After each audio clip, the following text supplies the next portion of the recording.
Oi, me chamo Yuli, sou fisioterapeuta. Hoje vim trazer para vocês um pouco do Pilates na gestação. É um tema bastante discutido, só que sempre gera algumas dúvidas. E eu vou levar em consideração os 3 trimestres da gestação.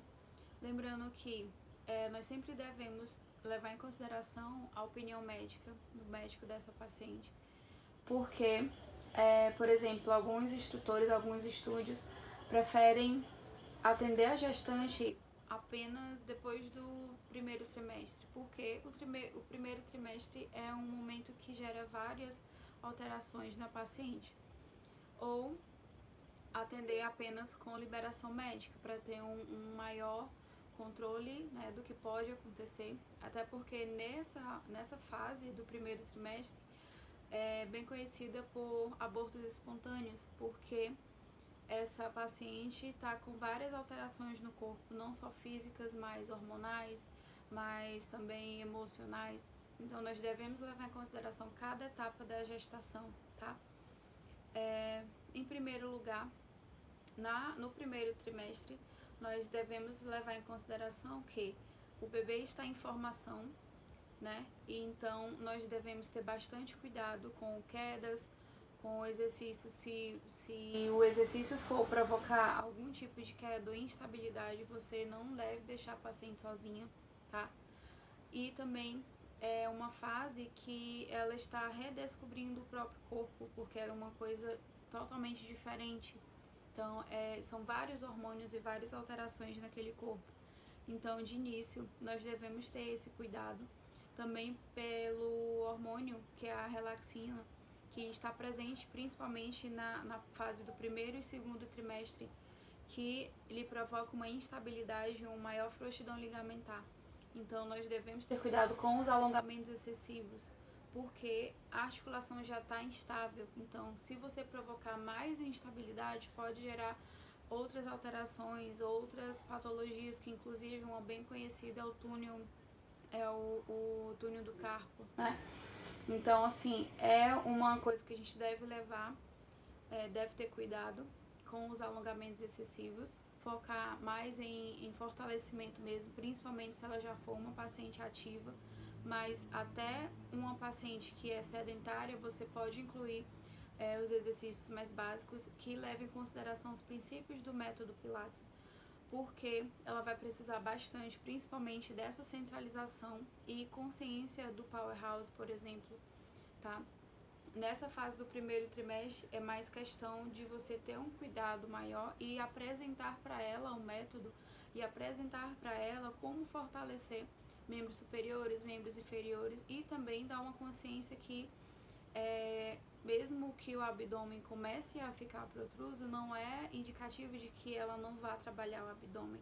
Por isso que é muito importante você conscientizar ela da contração do powerhouse, tá?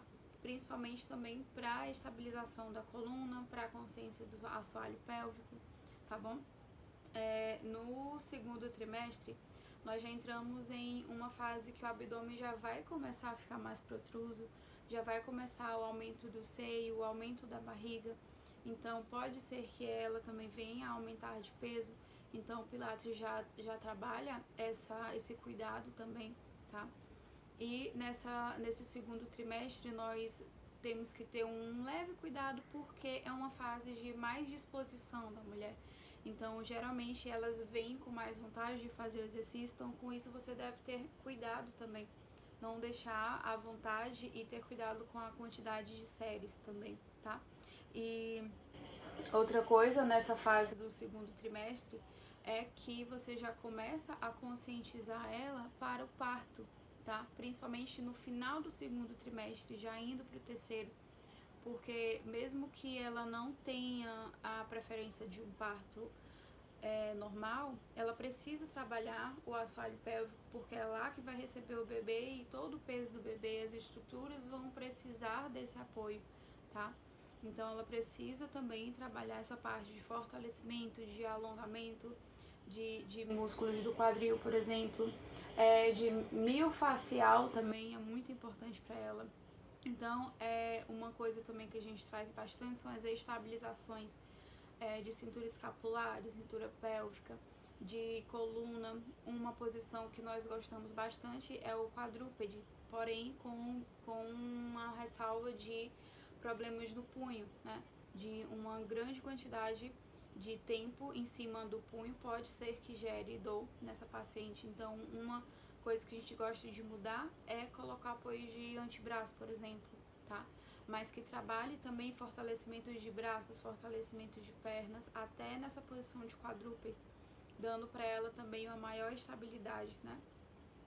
E levando em consideração que como a barriga já está um pouco maior, então a posição de decúbito dorsal já é um pouco contraindicada. Alguns estudos indicam pelo menos que não ultrapasse 5 minutos nessa posição, porque pode comprimir a veia cava, que acaba que dificulta o retorno venoso, né, dessa gestante. Pode gerar um inchaço, pode gerar inclusive tonturas.